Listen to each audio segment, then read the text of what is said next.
Students, आप सभी को मेरा नमस्कार। और आज हम पढ़ने वाले हैं प्रश्नावली 4.3। तो स्टूडेंट्स, मैंने जो आपकी प्रश्नावली 4.3 है उसका पहला, दूसरा, तीसरा, चौथा और जो आपके छठवां तक के क्वेश्चन है वो मैंने पहली वाली वीडियो में डाल चुका हूं। तो यदि आप वीडियो देखना चाहते हैं तो डिस्क्रिप्शन में लिंक मिल जाएगी, तो आप वहां से जाकर वीडियो को देख सकते हैं। आज हम सातवां क्वेश्चन सॉल्व करेंगे। तो जो आपका सातवां क्वेश्चन है वो आपका बोल रहा है कि दो संख्याओं के वर्गों का अंतर 180 है। छोटी संख्या का वर्ग बड़ी संख्या का 8 गुना है। दोनों संख्याएं ज्ञात कीजिए। तो चलो हम इसे हल करते हैं, तभी आपको समझ में आ जाएगा। तो आपका जो सातवां क्वेश्चन है तो इसमें आपको मानना है माना कि बड़ी संख्या, माना कि बड़ी संख्या है आपकी x, क्योंकि आपका क्वेश्चन बोल रहा है कि दो संख्याओं के वर्गों का अंतर 180, छोटी संख्या का वर्ग बड़ी संख्या का 8 गुना। तो जो आपकी बड़ी संख्या वो है आपकी x।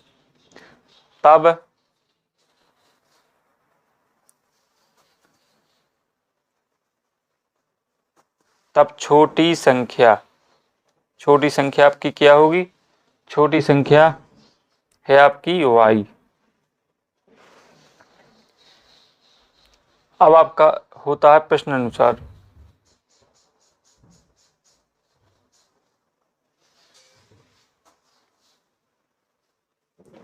तो प्रश्न अनुसार बोल रहा है कि जो आपका दो संख्याओं के वर्गों का अंतर 180 है, छोटी संख्या का वर्ग बड़ी संख्या का 8 गुना है। तो जो इन दोनों का अंतर है, बड़ी संख्या और छोटी संख्या का अंतर है, वो है आपका 180। तो आपकी बड़ी संख्या है x और इसका वर्ग हो जाएगा x² माइनस y, इसका वर्ग हो जाएगा y² बराबर 180। समीकरण 1 दे दें। ये आपका प्रश्न बोल रहा है कि यदि बड़ी संख्या का वर्ग और छोटी संख्या के वर्ग को घटा दिया जाए तो 180 प्राप्त होगा। इसके बाद आपका जो प्रश्न का दूसरा स्टेप है उसमें बोल रहा है कि जो आपकी छोटी संख्या है तो उसका जो वर्ग होगा वो बड़ी संख्या से 8 गुना ज़्यादा न होगा। तो बड़ी संख्या है आपकी x, तो 8 गुना ज़्यादा है, तो इसे बराबर करने के लिए आप इसमें 8 का गुणा कर दें, क्योंकि आपकी जो बड़ी संख्या है वो आपकी छोटी संख्या के वर्ग से कितनी ज़्यादा है? 8 गुनी ज़्यादा है। इसे आप दे दें समीकरण 2। आपको नीचे लिखना है समीकरण 1 से आपको y² का मान समीकरण 1 में रख देना। तो y² का मान है आपका 8x, तो यहाँ आ जाएगा x² माइनस y के स्थान पर रख दें 8x, तो 8x² माइनस 100 बराबर 180। इसके बाद आपको नीचे लिखना है, यहाँ पर लिख दें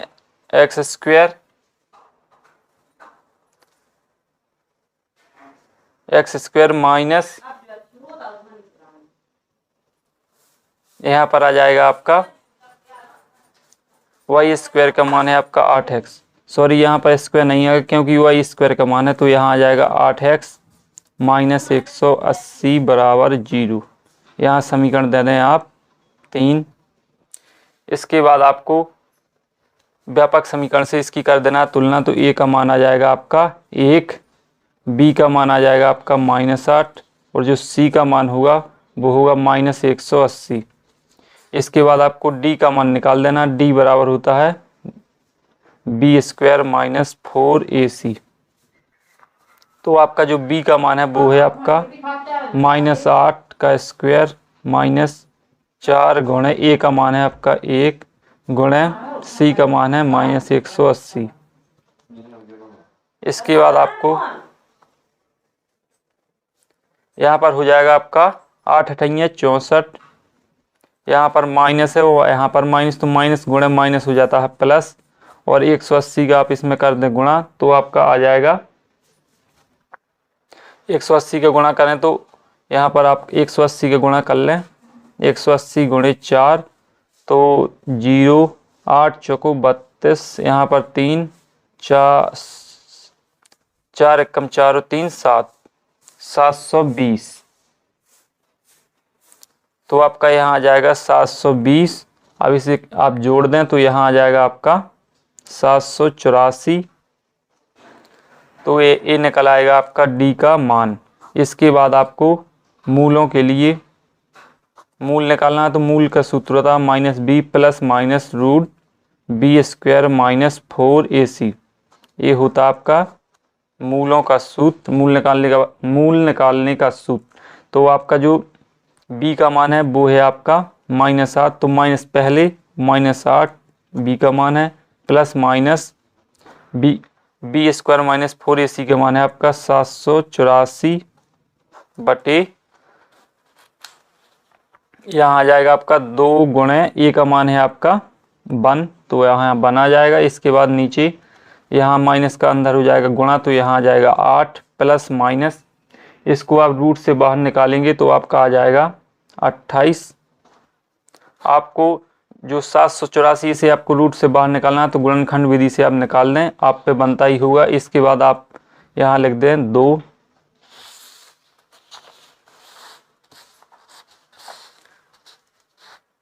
इसके बाद आपको एक बार इसे ले लेना है प्लस में, एक बार ले लेना है माइनस में। तो प्लस लेने पर यहाँ लिख दें प्लस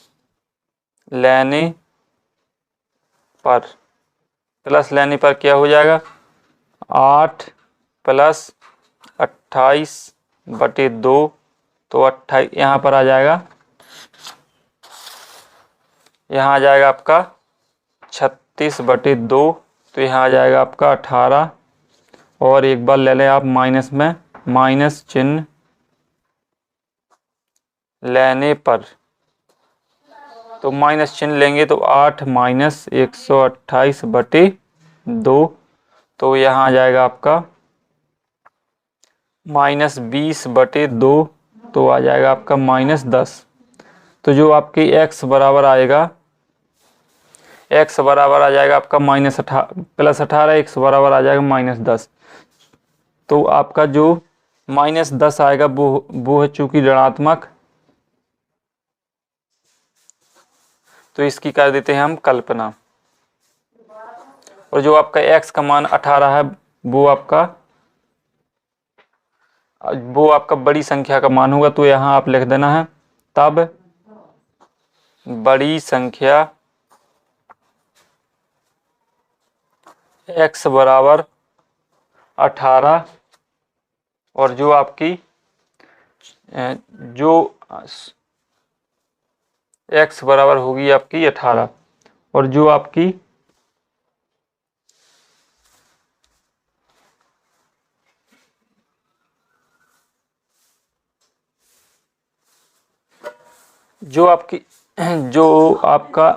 सॉरी ये आप y का मान लें, y बराबर 18।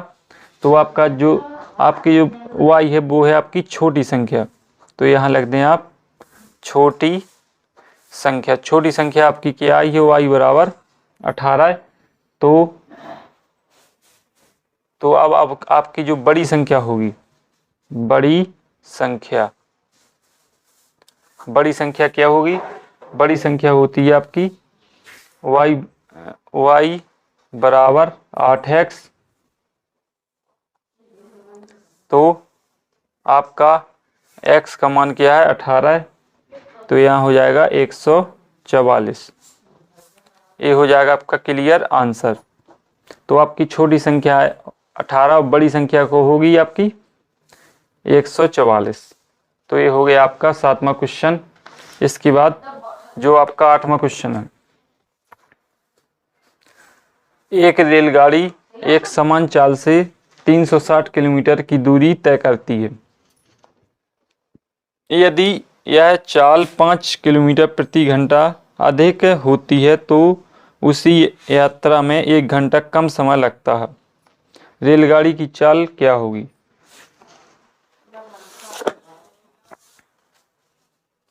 तो जो आपका 8वां क्वेश्चन है वो काफ़ी सिंपल है और काफ़ी मुश्किल है। तो यहाँ आपको लिख देना है दिया है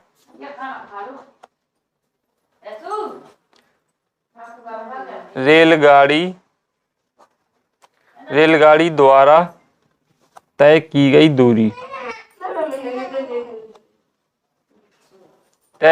दूरी क्या है? 360 किलोमीटर प्रति घंटा।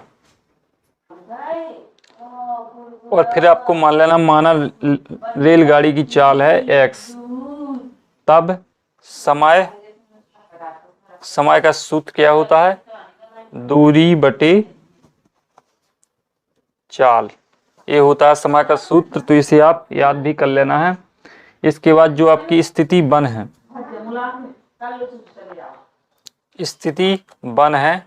स्थिति वन में जो समय लगेगा वो लगेगा आपका 360 बटे x, क्योंकि आपका क्वेश्चन बोल रहा है कि एक रेलगाड़ी एक समान चाल से 360 किलोमीटर की दूरी तय करती है। यदि यह चाल 5 किलोमीटर प्रति घंटा अधिक होती है तो वह उसकी यात्रा में 1 घंटा कम समय लेती है। और जो आपकी स्थिति दूसरी है,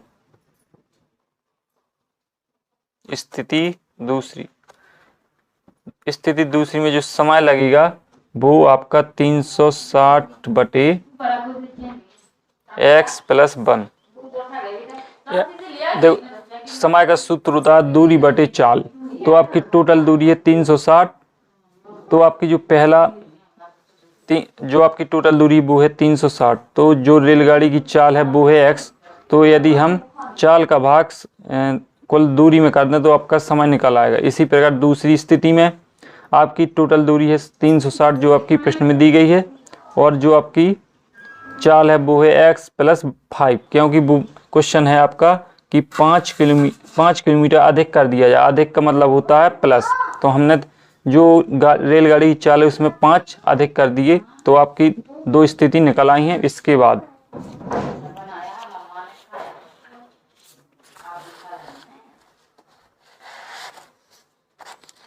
इसके बाद आपको इसमें आपका क्वेश्चन बोल रहा है कि 1 घंटा कम समय लेती है। यदि 5 किलोमीटर अधिक होती है तो वह उसी यात्रा में 1 घंटा कम समय लेती है। तो इसमें आपको लिख देना 360 बटे x माइनस 1 बराबर 360 बटे x प्लस 1। इसके बाद आपको इसे कर लेना है सॉल्व। तो सॉल्व करेंगे तो यहाँ आ जाएगा आपका 360 बटे x माइनस 360 बटे x प्लस 5 बराबर 1। यहाँ ले लें आप लघुत्तम, तो यहाँ आ जाएगा x प्लस 5, तो यहाँ x से x कट जाएगा, तो यहाँ आ जाएगा 360 x प्लस 5 माइनस यहाँ आ जाएगा x प्लस 5 से x प्लस 5 कट जाएगा, तो यहाँ आ जाएगा 360 x बराबर 1। तो यहाँ इसका कर दें अंदर गुणा, तो यहाँ आ जाएगा आपका 360 x प्लस इसका करें इसमें गुणा, तो यहाँ आ जाएगा आपका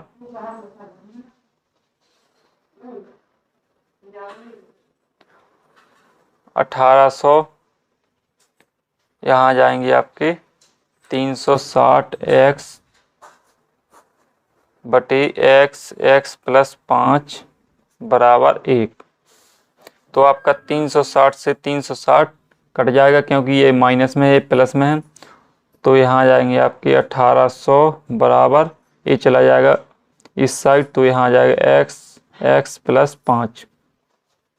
इसके बाद आपको 1800 बराबर इसका कर दें अंदर गुणा, तो x स्क्वायर प्लस 5x।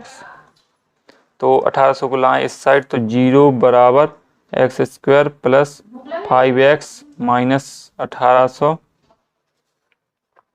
तो इसे इस साइड लिख लें, x स्क्वायर 5x माइनस 1800 बराबर 0।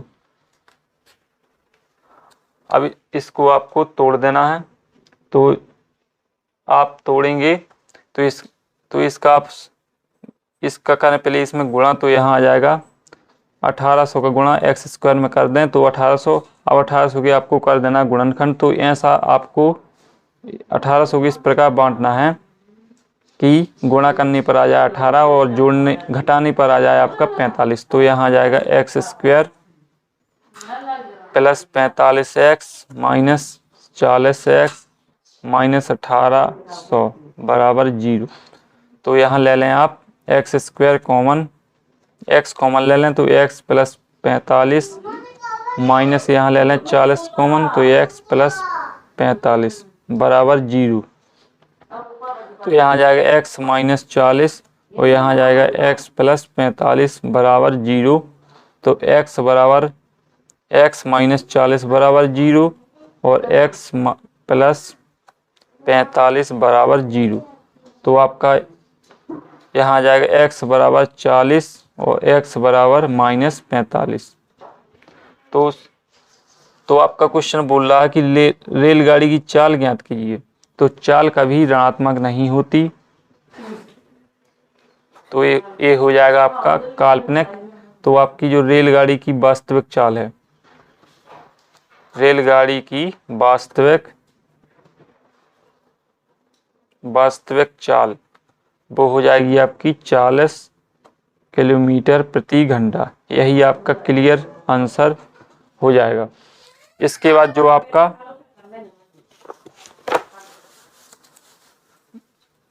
9वां और 10वां क्वेश्चन है वो ज़्यादा मोस्ट नहीं है और कभी भी पेपरों में नहीं पूछे जाते हैं। तो मैं आपको सीधा 11वां क्वेश्चन करवा देता हूँ।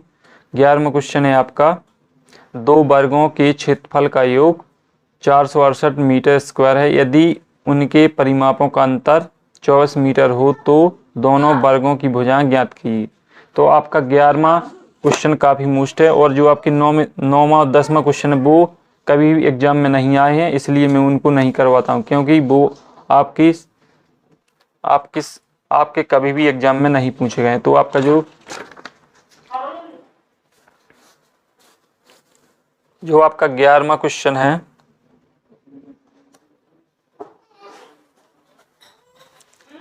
11वां क्वेश्चन बोल रहा है आपका कि दो वर्गों के क्षेत्रफल का योग 468 मीटर स्क्वायर है। तो पहले आपको ये ज्ञात होना चाहिए कि वर्ग का क्षेत्रफल क्या होता है और वर्ग का परिमाप। तो वर्ग का जो क्षेत्रफल होता है, यहाँ लिख लें आप वर्ग का क्षेत्रफल। वर्ग का क्षेत्रफल होता है भुजा स्क्वायर, और जो वर्ग का परिमाप होता है, वर्ग का परिमाप वो होता है 4 गुणे भुजा। ये दोनों सूत्रों को आपको याद कर लेना है, क्योंकि इसी के द्वारा आपका जो 11वां क्वेश्चन है वो सॉल्व होगा। अब आपका क्वेश्चन बोल रहा है दो वर्गों के क्षेत्रफल का योग 468 मीटर स्क्वायर है। तो आप मान लेना, माना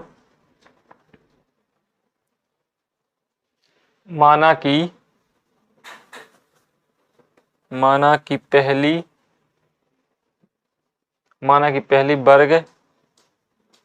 पहली वर्ग की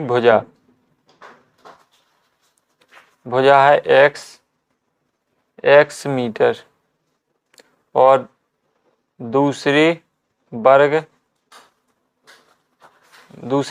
की भुजा y मीटर। तो आपका जो प्रश्न है वो प्रश्न बोल रहा है कि दोनों भुजाओं के वर्गों का योग क्या है, 468 मीटर स्क्वायर है। तो इनका वर्ग कर दें और जोड़ दें तो इनका जो योग है वो है 468 मीटर स्क्वायर। तो आपका हो जाएगा x square plus y square बराबर 468। ये दे दें आप समीकरण 1। और इसके बाद आपका क्वेश्चन बोल रहा है यदि इनके परिमाप का अंतर होता है घटाना। यदि इनके परिमाप को घटा दिया जाए तो जो घटाने पर आएगा वो आएगा 24 मीटर। यानी आपका हो जाएगा 4x माइनस 4y बराबर कितना होगा 24, क्योंकि परिमाप का सूत्र होता है 4 गुणा भुजा। तो पहली वर्ग की भुजा है आपकी 4 तो हो जाएगा 4x और दूसरी वर्ग की भुजा है आपकी y तो हो जाएगा 4y। इसे समीकरण दे दें आप 2। इसके बाद आपको इसमें ले लेना है कॉमन, तो 4 ले लें कॉमन, तो x माइनस वाई बराबर 24। तो x माइनस वाई तो 24/4, तो x माइनस वाई बराबर 6। तो आप यहाँ पर x का निकाल लें मान, तो x बराबर आ जाएगा आपका 6 प्लस वाई। तो आपका 6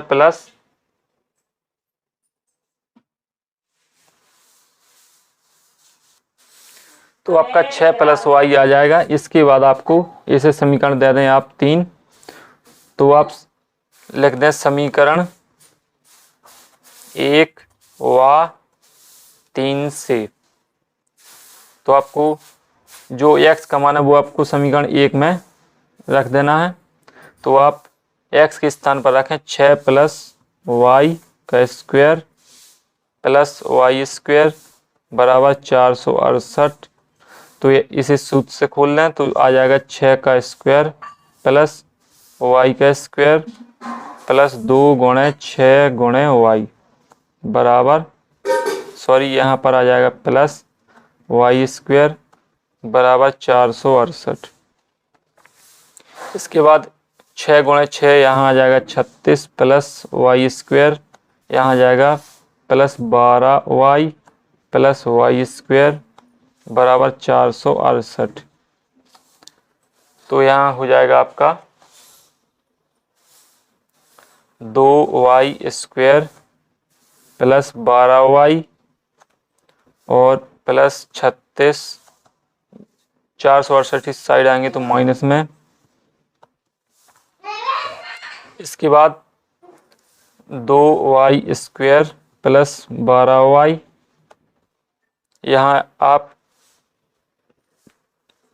468 में माइनस कर दें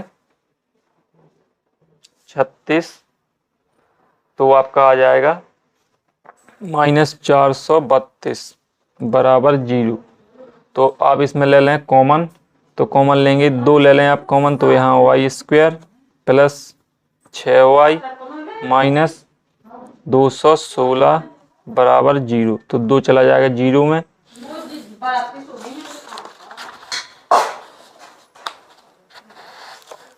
तो आपका आ जाएगा y square plus 6 y minus 216 बराबर 0।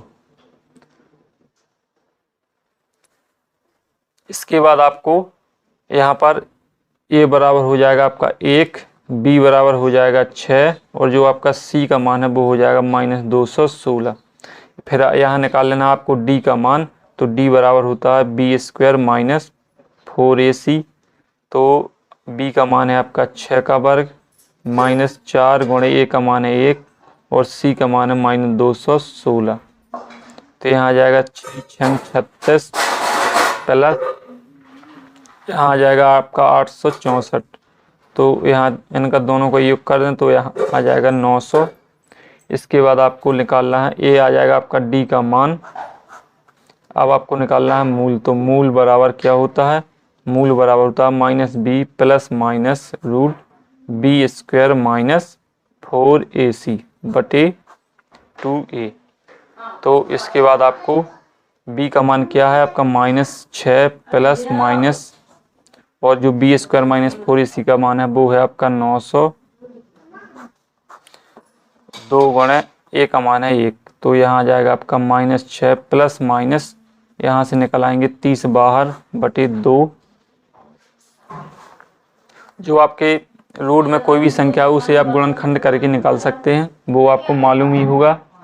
इसके बाद आपको इसे एक बार ले लेना है प्लस में, एक बार माइनस में, तो प्लस लेने पर तो आ जाएगा -6 प्लस 30 बटे 2। तो यहाँ आ जाएगा आपका 24 बटे 2। तो यहाँ आ जाएगा आपका 12 और जो आप माइनस लेंगे तो -6 माइनस 30 बटे 2। तो यहाँ आ जाएगा आपका -36 बटे 2। तो यहाँ आ जाएगा आपका -18। तो जो आपकी वर्ग की भुजा है वो कभी ऋणात्मक नहीं हो सकती और जो आपका 18 है वो आपका ऋणात्मक है। तो आपका इसे कर देते हैं इसकी कल्पना। तो जो आपका 12 है वो आपका y का मान हो जाएगा। तो जो आपकी दूसरे वर्ग की भुजा वो आपकी क्या हो जाएगी, y बराबर, यहाँ आप लिख दें नीचे